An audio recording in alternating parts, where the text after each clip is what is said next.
Bonjour à tous, j'espère que vous allez bien. Aujourd'hui, je vais vous parler du paillage au potager. En fait, le paillage est indispensable au potager, très important, beaucoup d'avantages. Le paillage limite l'évaporation de l'eau, ça veut dire que il va garder l'humidité plus longtemps dans le sol. Le paillage va protéger votre sol. De ce fait, vous allez arroser moins, vous allez gagner du temps et vous allez gagner de l'argent puisque vous allez économiser vous allez économiser de l'eau puisque vous allez arroser moins. Le paillage limite l'enherbement, ça veut dire que vous allez désherber moins. Dans ce cas-là aussi, vous allez gagner du temps. Le paillage améliore votre sol, c'est-à-dire que le paillage se décomposant apporte un humus de qualité à votre sol et améliore la structure de votre sol. Le paillage crée les conditions idéales pour la prolifération de la vie du sol, les bonnes bactéries et les bons insectes et les vers de terre. De ce fait, vous n'aurez pas besoin de travailler votre sol car ils vont faire le travail à votre place, ils vont structurer votre sol, ils vont l'enrichir. Le paillage permet de protéger le sol de, du vent, ça veut dire que le vent aussi assèche fortement le sol. Le paillage permet de protéger votre sol du vent, de l'assèchement.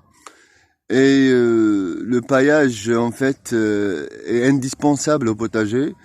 Comme le vieux dicton le dit si bien, la nature a horreur du vide.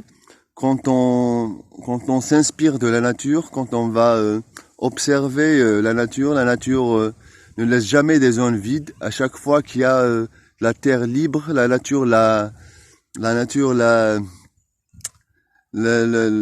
colonise très vite. Et en fait, il y a plusieurs sortes de paillage. Le paillage, il y a le paillage au foin.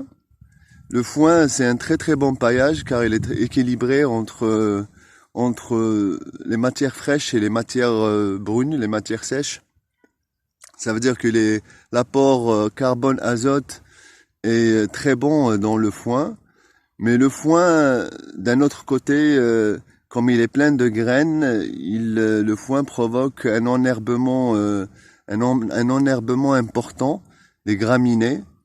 Et ça veut dire qu'il faut savoir quand l'utiliser. Le paillage en foin, si vous l'utilisez tôt dans la saison, c'est-à-dire quand vous préparez vos bacs, si vous l'utilisez en automne, c'est-à-dire vers le mois de septembre ou octobre, et vous allez pas planter dans vos espaces de culture, c'est-à-dire vous allez juste les protéger avec une couche de foin.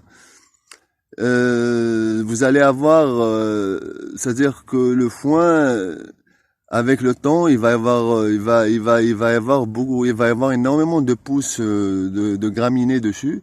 Et si vous gardez votre paillage jusqu'au printemps, ça veut dire que juste avant les grandes, les grandes cultures, c'est-à-dire juste avant la saison des plantations, toutes ces graminées qui ont poussé, ça va vous faire de la masse verte et il suffit juste de la faucher, de la remettre en paillage et ça va nourrir votre sol. Ça veut dire que c'est un avantage si vous n'utilisez pas vos bacs de suite. Si vous les laissez, vous mettez votre paillage de foin et vous laissez les graminées pousser, ça va faire le même effet comme un engrais vert. Ça veut dire qu'après 7-8 mois, vous allez avoir une pousse très importante des graminées. Les graminées aussi ont des racines très fortes et très importantes qui vont structurer votre sol. Ils vont faire le même travail qu'un engrais vert. Après, au printemps, vers le mois de février, il suffit juste de les faucher et de les remettre en paillage et ça va nourrir votre sol. Et là, vous pouvez planter directement et là, y a pas mieux que le foin. C'est un très très bon paillage et si vous n'utilisez pas vos bacs de suite. Après, il y a le paillage en paille. La paille aussi est très intéressante comme paillage. Et il reste toujours quelques graines dedans, c'est-à-dire que l'enherbement est beaucoup moins que le foin.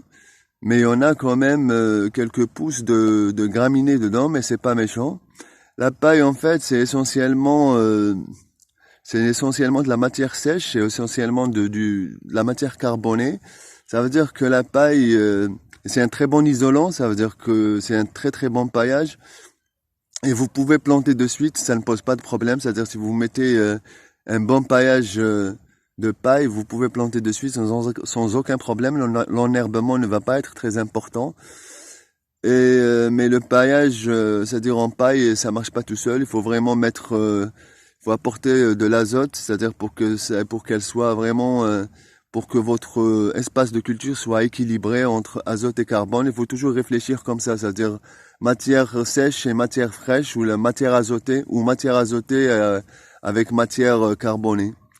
Et la paille, c'est essentiellement de la matière carbonée. Ça veut dire que ça marche très bien avec du fumier ou ou mélangé à de la tente de gazon. Et puis, il y a le paillage justement avec de la tente de gazon.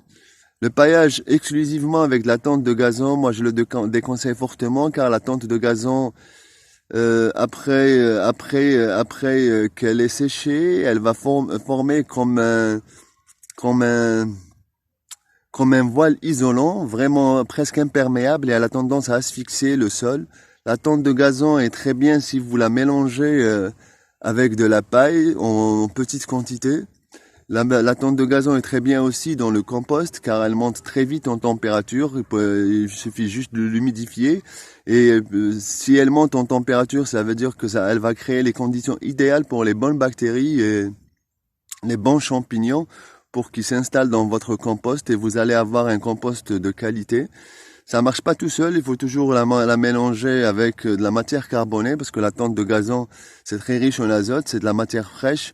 Il faut la mélanger avec de la paille ou du fumier mûr, et ça va donner vraiment un compost de qualité. Parce que les bonnes bactéries et les champignons ont besoin d'une certaine température, d'une température entre 40 et 60 degrés.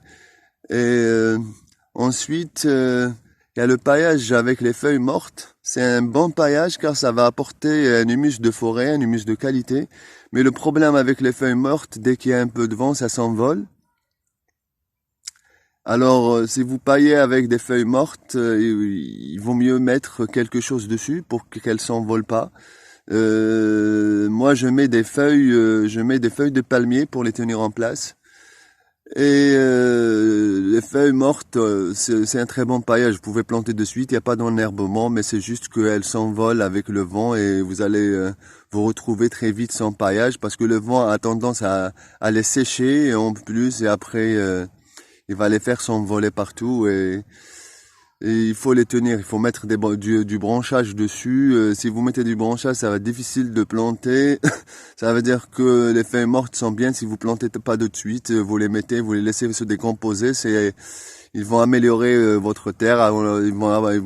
Après décomposition, ça va faire un humus de qualité, un humus de forêt très riche. Pardon. Moi, cette année, je suis en train d'expérimenter le paillage avec les aiguilles de pin. Moi, sincèrement, je trouve que c'est un très très bon paillage, car il contient pas de graminées, c'est-à-dire qu'il n'y a pas d'enherbement important. En plus, si on met vraiment une bonne couche, c'est un très très bon isolant. Ça veut dire que la terre reste vraiment très humide très longtemps. Moi, ici, je suis dans une zone où il fait chaud.